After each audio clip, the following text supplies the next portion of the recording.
11 of her order of privileges as a senator. The Senate president unilaterally, he did not know that he was on hot mic. He said put her on suspension and let the sergeant at arms take her out. Meaning even before Senator Akpabio sent that memo to the miserable committee, he had already decided to suspend a senator who was elected like himself. And today in Nigeria, a court of competent jurisdiction has instructed the National Assembly to recall Senator Natasha.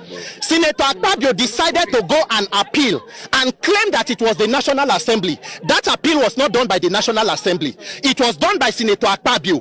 Every other respondent includes Senator Natasha, the clerk of the Senate, and also the Senate. So as we speak right now, Senator Akpabio has taken the entire Senate before the court.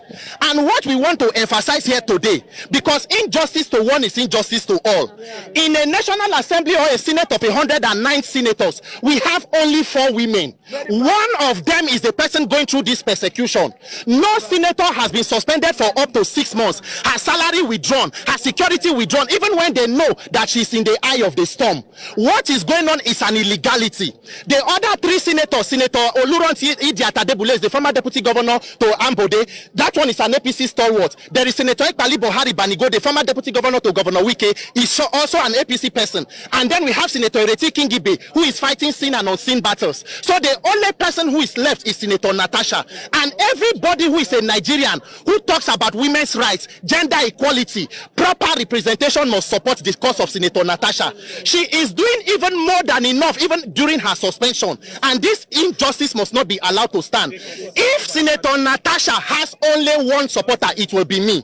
We will stand by her to ensure, because if women will not speak up for women, we the men will rise up and protect the rights of our own women. Senator Natasha is not subject or subordinate to Senator Akpabio.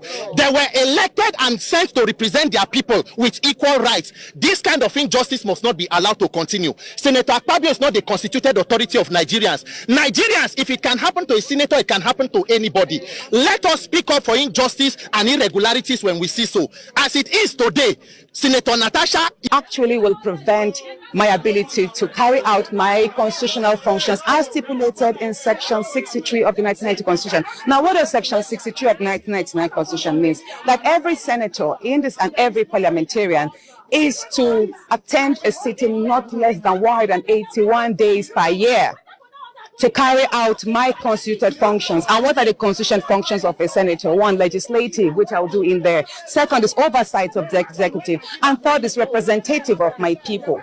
So that means what Justice Binta Nyako told the National Assembly is that not only is my judgment excessive, but it will also deprive me of carrying out my constituted duties to which I was elected according to the Nigerian Constitution. That is Section 63. So that means my suspension is illegal. If you look at that, because anything that contravenes the Nigerian Constitution is illegal. And the National Assembly cannot be greater than the Constitution. They're now coming down again based on the appeal. Akpabio himself cannot be greater than the courts, cannot be greater than the Constitution.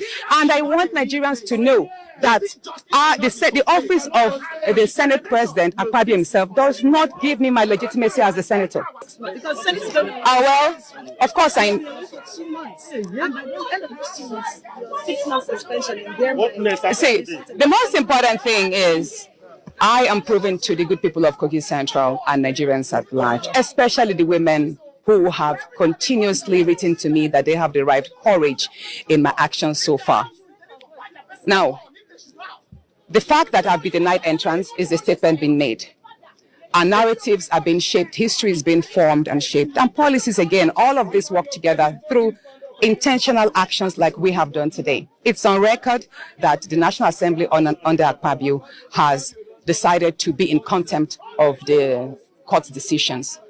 And it's quite ironic because they are actually lawmakers. So that puts to question how far and how ripe is Nigeria's democracy in this day and age. So, however, if we decide to turn our backs and go home, we are not ignorant of the fact that the National Assembly is most likely going to go into recess tomorrow for 2 months, and they will resume pretty much in the last week of September. And like you rightly said, that means they would have pretty much served the earlier 6 months suspension. I'm saying that because as at now, I'm no more suspended. And there's something very important I would like to say. Even the suspension ab initio was fraudulent because the document that recommended my suspension was not attested to by the senators, the members of the committee. It was just an attendance sheet that was photocopied as their signatures. And if we had to go through that, that means ab initio from the onset, the suspension is wrong because the documents, the recommendation itself was faulty. So that's having mentioned that. Going forward, I'm going to have a meeting with my legal team, and then most likely they will have to probably proceed to the appellate court to seek interpretations of what has just happened, because we are law-abiding citizens. Everyone here who has accompanied me, you can see no one is unruly, even though some have vehemently decided to express their dissatisfaction with the system. I am a law-abiding citizen, and it is very important I do mention, and Nigerians should know that even though we do have 2 federal government criminal cases against me, they are on criminal defamation simply because I spoke up on the threat to life. And everybody has a right to speak up on their threat to life. And Nigerians should know that I am not facing charges of corruption. I'm not facing charges of embezzlement. I'm not facing charges of drug abuse, and neither am I facing charges of murder. And it's ironic that the people who are actually testifying as witnesses in the 2 federal government cases have cases at EFCC, have files at EFCC on record that they have actually embezzled state funds running into billions. So it's really, let me say this, it's very important I do mention the flip of our judicial system, the flip of how institutions are being utilized to oppress people who are innocent.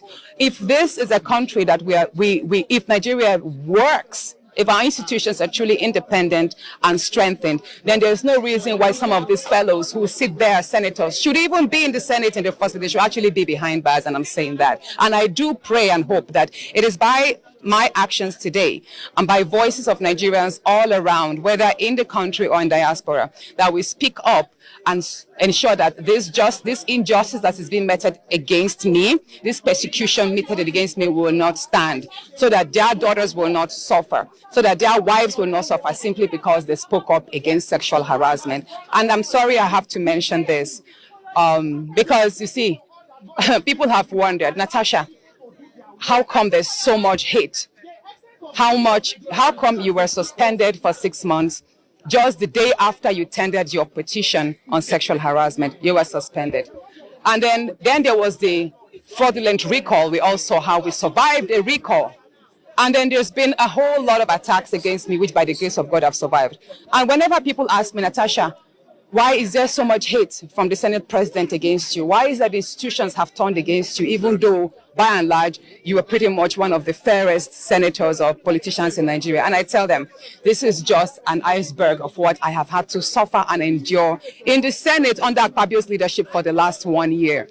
Many of you thought that my speech on that floor, when I told him I was not afraid of him, and I did mention, I said, if you make me speak to the media on what I have had to endure in your hands, you know, it will go pretty. And that's to let Nigerians know that that outburst I had on the floor was just a compilation of so many wrongs that Akpabio has meted against me.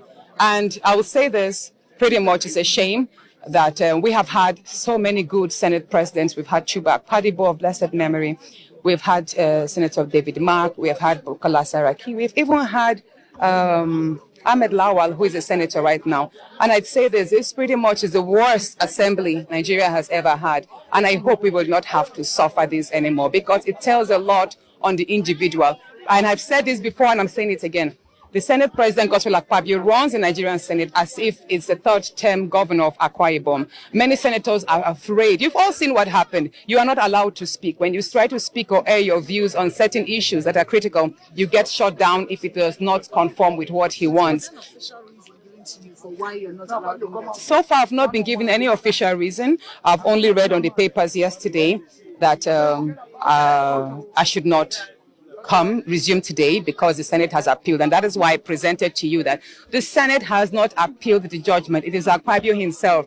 He is abusing power by willing the entire institutions to fight me. It's a personal vendetta that Akpabio is unleashing on me by hiding under the whims of the institutions, and it is wrong. It is totally wrong, because you can't have his own senatorial district deprive the Kogi Central of representation. There is just no reason why these gates should not be open.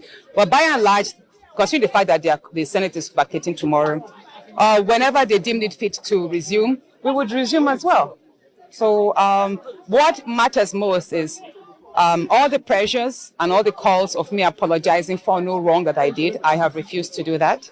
So if it means staying the entire 6 months for an unjust suspension, which I'm repeating again, has been quashed by the courts, so be it. I have pretty much been busy with my constituents on the brighter side. You've all seen, we've been carrying out a lot of projects in the past few months. And that is true to my nature, because I am a technocrat. I'm a lawyer. I'm an oil and gas expert. My formative year in my career were in the oil and gas industry. So I got into politics because I wanted to create a different mark for other people like me who wants to venture into politics. I also got into politics because I want to intentionally raise the standard of leadership. It's enough for us in Africa to sit down and admire leaders or politicians from other smaller African countries, not talk of the European world and the other Western world. So I hope that with this journey so far, however it goes, people should muster strength from me. And I hope that 2027 will have more courageous, younger, educated, intentional leaders that will be elected into office, so that together we can change the narrative of Nigeria. And thank you so much for your love. President, Senator Akpabio, we are giving him ultimatum of 2 days, that is 48 hours, to reverse the suspension of Senator Natasha and stop the harassment from northern senators. Or else we'll occupy the street. It's our duty. The last protest, you will see what we did. It's in our vein for us to occupy the street. We'll occupy the whole street of northern Nigeria. We'll also occupy the National Assembly. We'll occupy the Senate. And demand for the resignation of Senator Akpabio. Furthermore, we will block Lokoja Lagos Road in a way that there will be no supply of food from the north to the south, and there will be no supply of other goods from south to the north. Please, our great president, President Bola Ahmed Tinubu, we are calling his attention for him to interfere and for him to stop people like Akpabio from all this busybody by spoiling his administration, and said enough is enough. If you could remember, I think before the Senator Natasha Akpoti saga, it was Abdul Ningi versus Akpabio. Then later on, Senator Ali Ndumi versus Akpabio. Now it is Senator Natasha versus Akpabio. The question I want to ask here, why is it that it's always northern senators, people who have voted in that position? Then in addition to what my friend said here, that why is it that we, the northern youth, said Akpabio is anti-north? My friend, please, you should make your research and give us a single development from the northern Nigerian ever since Akpabio resumed as Senate President. The northern Nigerian have not single support from Akpabio. And we are calling for Mr. President, His Excellency President Bola Ahmed Tinubu, as a father from the north, because he's our father from the north. We, the northern Nigerian, voted him, and we support him, and we will keep on supporting him as our president. It's our constitutional right to defend our president. So we are calling the attention of Mr. President for him to please call the attention of Senator Akpabio, the Senate President. Let me tell you what you don't know. Akpabio stopped the project of NLNG gas pipeline project that will link from Kogi State to Kaduna to Kanu, in fact, to other African countries, Morocco. That ordinarily she needs to be informed if a seat is changed, not at the floor where she's making her positions. It is from that incident that led to the case of suspension today. But before then, this honorable senator has said, distinguished colleagues, she has a petition. If there was a case of suspension that has to do with misconduct, that ordinarily has to be treated before even submitting a petition. She submitted a petition and there was a case of she cannot sign the petition. It is in the case of this front and back that a chagrin kind of suspension came. And we are all aware in this country that this is not the first case of sexual harassment made by the Senate President. The Senate President ordinarily should not be in the seat of Senate President. Why? We are all aware that this Senate President has questionable character before even the AFCC. We are also surprised to see him as Senate President. And this is not the first time we are having a case of sexual harassment. So if we are peddling the case of sexual harassment with gross misconduct of Senator Natasha, I think we also need to understand that something led to something before the case of suspension.